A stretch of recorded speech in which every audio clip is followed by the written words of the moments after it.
What happens in a person's brain and body when they feel jealousy? Remembering Carmen, it is clear that jealousy is one of the strongest and most difficult emotions to control. It can shake both relationships and a person's inner world. To understand why jealousy seems so powerful and painful, it is worth paying attention to what is happening in our brains and hormone systems at that moment. Let's start with cortisol, the stress hormone. When a thought or situation that causes jealousy arises, the body reacts as if the person were in real danger of death. Cortisol levels rise, the heart begins to beat faster, muscles tense up, anxiety sets in, and if this continues, insomnia may also occur. Next is dopamine, which is responsible for the feeling of addiction. Jealousy often arises where there is a strong attachment. Thanks to the dopamine system, the brain perceives the partner as a reward. Therefore, in moments of impending loss, dopamine levels drop, which can lead to obsession and uncontrollable longing for the other person. Oxytocin and vasopressin are the hormones that form the basis of relationships and intimacy. They also create long-term attachment and help us feel secure in intimacy. During feelings of jealousy, these hormones paradoxically intensify the pain because the brain refuses to let go of the loved one. The amygdala and insula are very important emotional centers, and neuroscientific research shows that they become hyperactive when we feel jealousy. We begin to feel intense threat, anger, and psychosomatic symptoms such as physical pain. In this situation, the prefrontal cortex is like a voice in the wilderness, or the only logical voice, and it does what it can against all these hormones, but it is still like Don Quixote against windmills. This part of the brain tries to calm down and rationally explain that the danger is not real. However, it often loses its position to the overwhelming tornado of emotions. But why does jealousy cause such strong emotions? Because life once depended on it. Because it served as a defense mechanism, a warning that there was a risk of immediately losing a partner, and through that, resources or security. Nowadays, this mechanism is comparable to a wisdom tooth, because it has no real purpose. Losing a partner will not cause us to be eaten by a bear. However, jealousy continues to cause people to suffer and create psycho-emotional torment. This is only because the brain reacts to feelings of jealousy with the same intensity as if survival were at stake. What can be done to reduce this feeling, especially if it recurs frequently? The body itself is very important, as breathing exercises, movement, and sleep hygiene help to reduce cortisol. Awareness and cognitive assessment of the situation.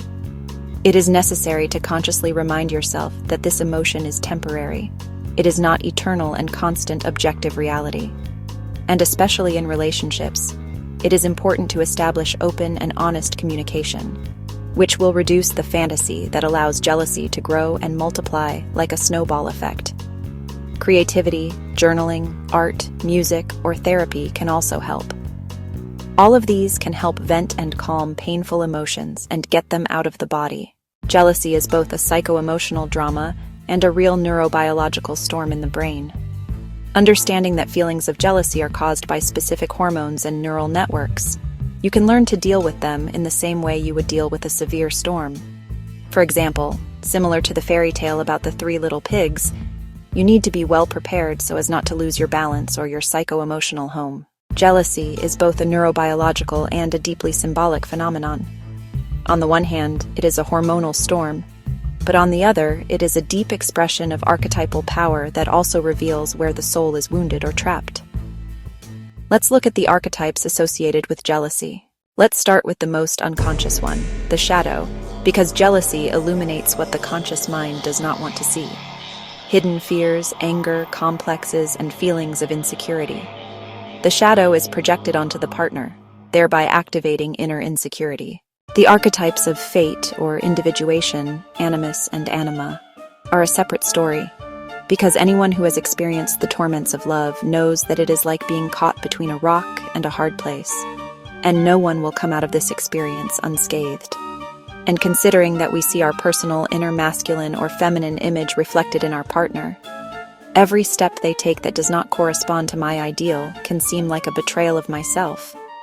Animus or anima projections create love and, unfortunately, or fortunately, looking back in time and seeing the path of individuation, also a dramatic feeling of jealousy, because the connection with one's own inner ideal image of the soul is threatened.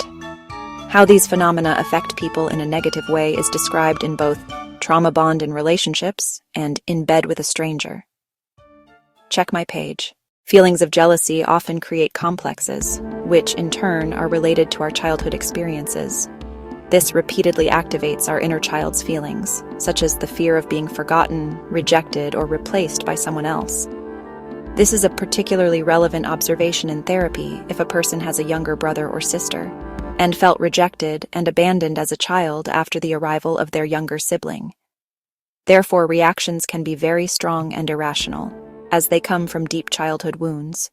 Feelings of jealousy often bring aggression, and this is where the warrior or Mars archetype comes in. Its role is to protect its territory and defeat the competitor that has appeared on the horizon.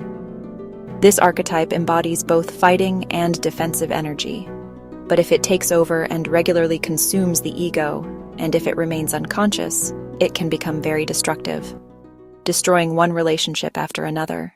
The feeling of jealousy shows how powerful the lover's energy is, because it embodies the desire to unite. It also creates passion, intimate closeness, and intense feelings of life. But if it is not in balance with other parts of the psyche, it can easily become an obsession.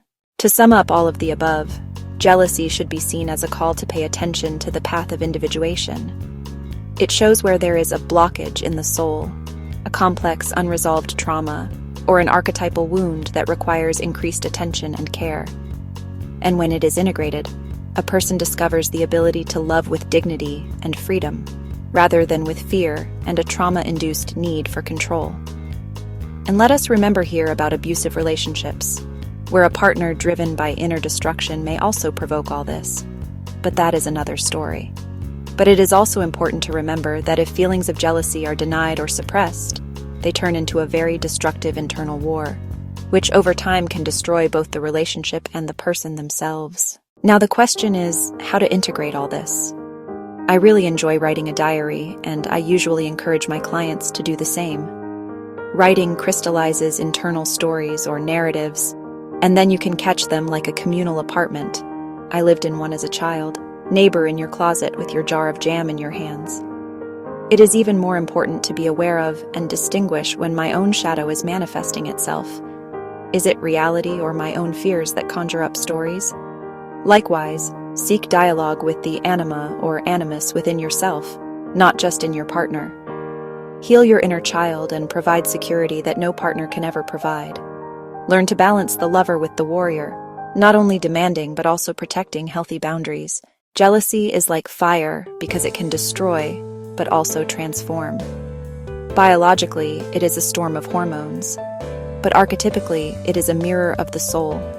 It offers an opportunity to recognize and integrate hidden parts so that love becomes an inner strength.